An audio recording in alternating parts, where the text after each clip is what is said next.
So, guys, last night I went to AEW Dynamite in Boston, Massachusetts. And what I want to say is this is the best show that they had in a couple of months. And the reason why it was is that they chose the right main event.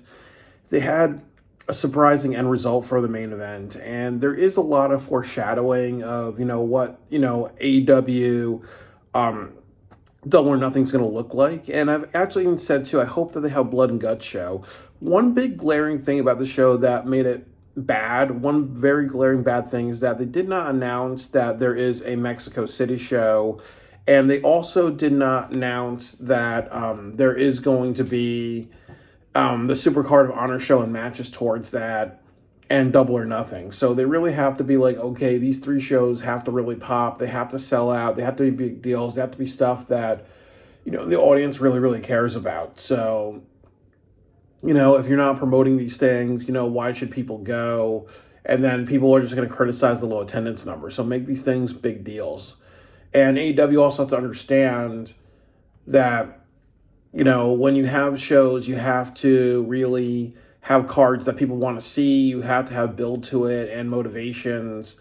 And you have to stop treating Ring of Honor like a just stop treating Ring of Honor like an afterthought, because I'm actually going to Atlantic City and I might not even go to the event.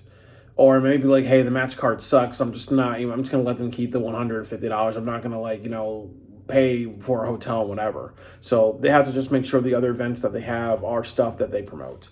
I'm going to go over the match card. And then also the matches were very strong tonight. So it opens with Athena versus Mercedes. And they did a lot of reversals. This match went a long time. But obviously these are two people with, undefeated streaks. These are also two people with championships, and they're known for their championship reigns. Like Athena being a 1,000-day champion and Mercedes being a belt collector. So I really appreciate the length of this. But Mercedes wins with a roll-up, and I'm okay with that. But I think the other thing that I would say is I would want Athena to do a rematch with Mercedes at Supercard of Honor, and it could be a last bitch standing or something like that, saying oh, you got an easy roll up, you're a sneaky little bitch or whatever. So it's one of these things where you could easily set up another show just by having a little bit of epilogue. And I think for Supercard of Honor they need to do that. And the reason why I'm talking about Ring of Honor, even though it doesn't matter, is you got to make that show matter. Make sure you sell out that venue. Speaking of selling out this venue, I will call it sold out, because there are only 11 seats available at the Boston Fenway Park. So that's really excellent that they can cram the whole theater. And yeah, they just have to keep if it's profitable, keep doing this, and then maybe next year you're okay, we're doing good business. We're nearly sold out. Let's go to 5,000. And then in the following year, then up to 7 or 10,000. So each time they get nearly sold out, they have to make sure that stays consistent, and then get a little bit of bigger one, then focus on that progression. So that also needs to be mentioned. The next thing that I want to mention about that match with Mercedes and Athena, once again, they had a lot of time outside the ring, and AEW has a huge issue with this, of when wrestlers break the 10 count, very rarely it's enforced, and they have to understand that makes a show look bullshit and fake, because then you might as well say no 10 count matches, or in AEW we don't believe in the 10 count, and you have to establish that, and then make it make logic. The next thing was that Okada and Hangman have a segment together. They're the Young Bucks are rooting for him to win the Owen, because what could happen is that they can be hey, the winner of an All In, it's going to be Hangman versus Moxley, and it's going to be brother against brother. That's kind of what they want, really. So Hangman's still kind of conflicted, because last year the Young Bucks tried to fire him in kayfabe, so it's almost where is his loyalty, and then also the Death Riders, attacked him, Hangman. So it's almost again, where's his loyalty lie, really, and then the other thing, too, is a little weird, is that they had him face Josh Alexander. But when the Young Bucks have power in booking the Owen Hart tournament, like what I would do is that I would be like, hey, you know what? They're gonna like Tony Khan's gonna book the Owen Hart tournament, but part of the rules is that the Young Bucks have to pick, one or two people, and they could easily do something like say, hey, you know what? We're gonna pick somebody like Danhausen, or we're gonna pick somebody like Joey Ryan or whatever, or we're gonna pick somebody like I don't know, like a fan or whatever, and then have Hangman Adam Page like beat him easily to give him an advantage, give him like an olive branch. I think that would be good because that would be a dastardly move type of thing, really. But the other thing that happened too was that you had Hangman Adam Page versus Josh Alexander. And that was a controversial match because the problem is that you should never really debut a new star and have them lose. And Josh Alexander, I believe he's the longest or second longest TNA champion. Or I think he's the second longest, but what happened was that he was doing a lot of great stuff and then he had to drop the title because of injury. But he's a former TNA champion. He's kind of like a modern day Kurt Angle. You have a name like the Walking Weapon, really. You have to make sure he's like a badass. He looks like a hybrid. You take the blood of Kurt Angle and the blood of Ryback, and then you kind of put it in the centrifuge. So you have to make sure that he does not become another big man jobber. You have to make sure that you don't turn him into Brian Cage. You have to make sure that, he lives up to what he can be, really. And he can be like, he's definitely a really great asset. He has a really great reputation. He can have great matches with Will Ospreay. So I'm a little worried with how they're going to book him. And then the other thing that happened was like in this match, it was like very brutal, a lot of brawling spots. It did end up with a roll-up because obviously a roll-up is like a cheap way to beat matches, to beat people. But you have to do that and like when you have two people that can't really lose. You have to sometimes use that roll-up. So I'm happy that they had it there.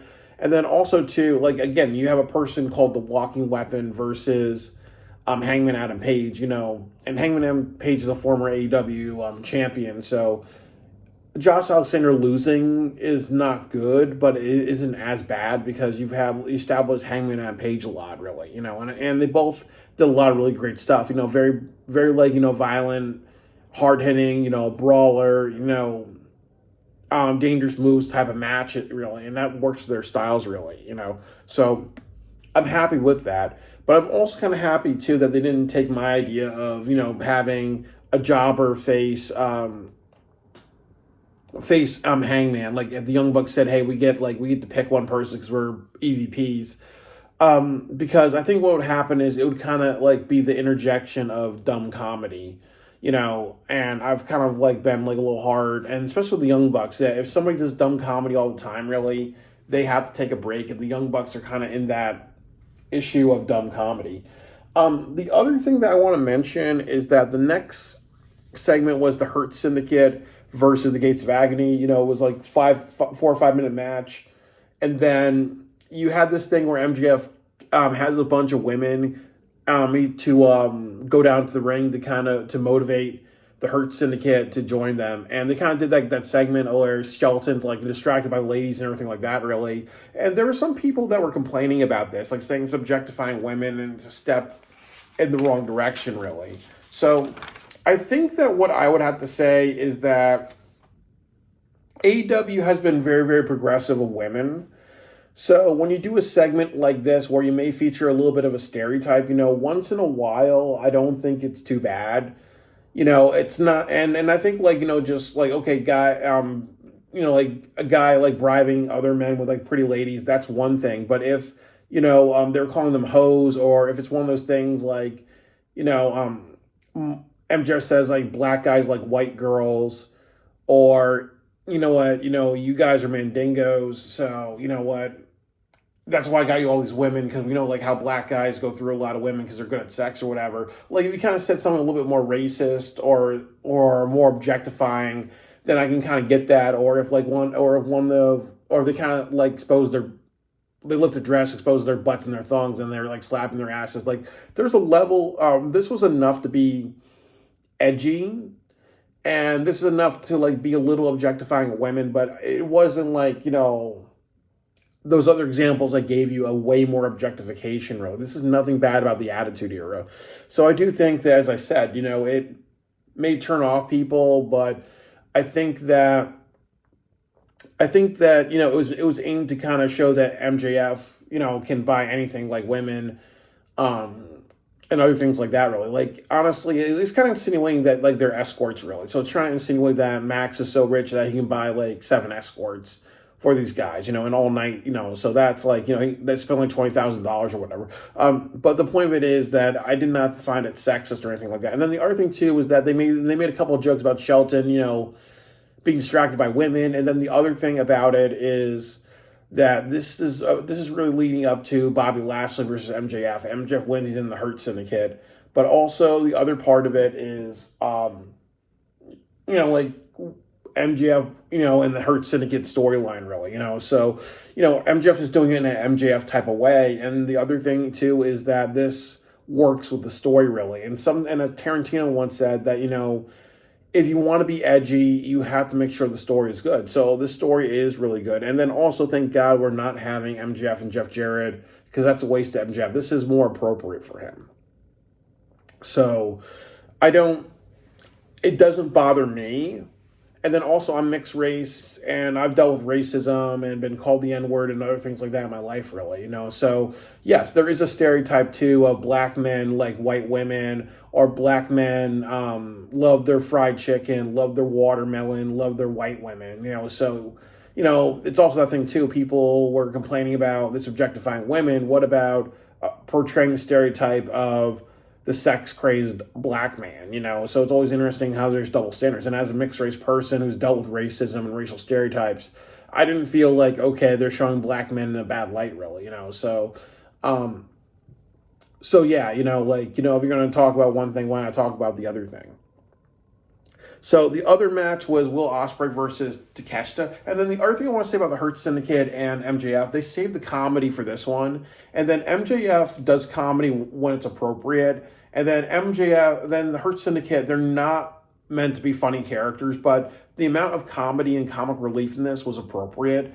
Like, as I said, this does not feel like they're being dorky and goofy, So everything worked. Everything worked together, really. And then the other thing that I'll mention too is that the next match was Takeshita versus Will Ospreay. This was the same thing as the Revolution match, where it was a lot of really great moves and athleticisms and near falls and nail biter things and oh my god movements, and how can these people do reversals with their bodies like that. It was the same thing as the Revolution match, except it was made for television, where it was shorter but just as effective, really, because honestly, they can't have a 30, 40-minute match on television in a period of 2 hours. So I was, obviously, what happens when Takeshita or Kyle Fletcher or now Josh Alexander, who's part of the Don Callis family, you know what happens when they face Will Ospreay. They're kind of like the Will Ospreay jobbers. They're like Team Rocket to Ash Ketchum. So they also have to be a little careful of that too, because there has to be times when Takeshita beats Will Ospreay, because you can't kind of have him be like, okay, Will Ospreay is super effective on Takeshita. You can't always have Takeshita lose to Will Ospreay, because it's gonna be like, okay, the Trix Rabbit is never gonna get that Trix cereal, because they're establishing it too much, where Kyle Fletcher and Takeshita can never beat Will Ospreay or pin him. They have to do that a little bit more, The next thing that I want to mention, the main event tonight was the Ops versus the Death Riders. Hobbs was not there because Hook was not there because he got sick last week and he's hospitalized. Godspeed and I hope he gets better. And then also same thing with Pac. Godspeed and I hope he gets better because he got injured last week. So they had Samoa Joe, then they had Hobbs, and then they also had Katsuyori Shibata. And definitely, they had many people get involved. They had Willow get involved. They had Marina Shafir get involved. They had Swerve Strickland get involved. They had the Young Bucks get involved. So for me, that's a good foreshadowing of the AEW Double or Nothing Anarchy in the Arena match because they have to make sure that means something. So you have a lot of power players. But I think that my big concern is Willow Nightingale and Marina Shafir should be a feud. It should be a thing. And also in Double or Nothing, Anarchy Arena, if they want to do something different, you put like one woman on one team, one woman on another team, Willow and Marina, and then you have something. Or you can do something where if you don't think Marina Shafir is ready, you have her get taken out or have her getting beaten down by Willow and say something like, oh, well, she called her, she was like, she took it too far on social media. Will Nightingale just got revenge, whatever. You can set something up like that. If Marina's not ready, then you can bring in Nyla Rose or somebody else to join the Death Riders and finish that out. Because I don't think Marina, because a lot of people are talking about her not being that great of a professional wrestler. But the Death Riders versus the anti-Death Riders is what they need to do. So I can see Swerve, Hobbs, Samoa Joe, Katsuyori Shibata, and Willow Nightingale versus the Death Riders and Marina Shafir. The other thing that I want to say as well is that the match was good. It had a lot of great offense. We also thought that the interference by the Young Bucks and other people are going to end the show, really. And I'm happy that they did not do that because the problem is if you do that every single time, it's just annoying, really. And it's like, as I said, there's heel heat and then get the fuck off my television heat. The second one, get the fuck off my television heat, just means it annoys you enough to not watch television. That just means you're doing something very, very repetitive, like John Cena beating everybody or whatever, really. You have to make sure you don't always just, you don't always have the same end result, really. So what happened was that you had Samoa Joe put Moxley in a submission. And there's two things that it does. That number one, if you want to set up like what I've said, do blood and guts, Samoa Joe versus John Moxley. That could be a June pay-per-view. That could draw you guys a lot of money. The next thing that they can do is say, hey, Team AEW is led by Samoa Joe. And that's kind of what they need to do. That's how it's going right now. And the Death Riders needs to be John Moxley leading that, and that could lead to something great. And that's what they need to do for Anarchy in the Arena. I think that then you have something that people would pay money to see. And then the other thing that I will say is that I was very, very happy that the Ops won titles for two reasons. You have two big men. You have Samoa Joe, and then you also have Powerhouse Hobbs. And you can't do this thing where big men lose all the time, really. They have muscles, not balloons for muscles, like SpongeBob SquarePants. So you made two big men look like big men, and that's what they need to do. Big men need to win in AEW. They can't just be like, the X Division, Cruiserweight, High Flyer type bodies. So I'm happy that they did that. And then the next thing is that when you had Samoa Joe beat John Moxley, you're saying, hey, they're on an equal level, really. So I would love to see Samoa Joe one-on-one with John Moxley. I would love to see, Team AEW with Samoa Joe leading the charge versus John Moxley running the Death Riders leading the charge for Anarchy in the Arena. You have your main event in this. And I also will say that it's good that you took the titles off the Death Riders because this creates a sense of doubt. This creates a sense of penetrability because if you always have them win or always win by cheating, you're going to say, hey, nobody can ever beat them. Why should I suspend my disbelief? And then again, it's like what I said. Why do you think some people got turned off from Hulk Hogan in the 90s? Because if you ever watch a WWE match, what happens? Hulk Hogan usually wins. Or if you watch WCW, what happens? Hulk Hogan usually wins. Or what happens when you watch WWE? John Cena usually wins. Or what happens when you watch TNA wrestling? Former WWE guy beats a TNA guy. That's how it used to be during the Dixie Carter era of TNA wrestling. So when it's appropriate, you have to subvert expectations, which means you do something different. And I like this because they did the U word, unpredictability in this. And they automatically had unpredictability by giving the titles to them, and that was a really great option because now you create a lot of goodwill. And then also this was the Spring Break Fest show. We beat the length of WCW. And that's good because you know what? You want to have moments that mean something appropriately. This was the right moment to do something like that. I give AEW a lot of credit for this.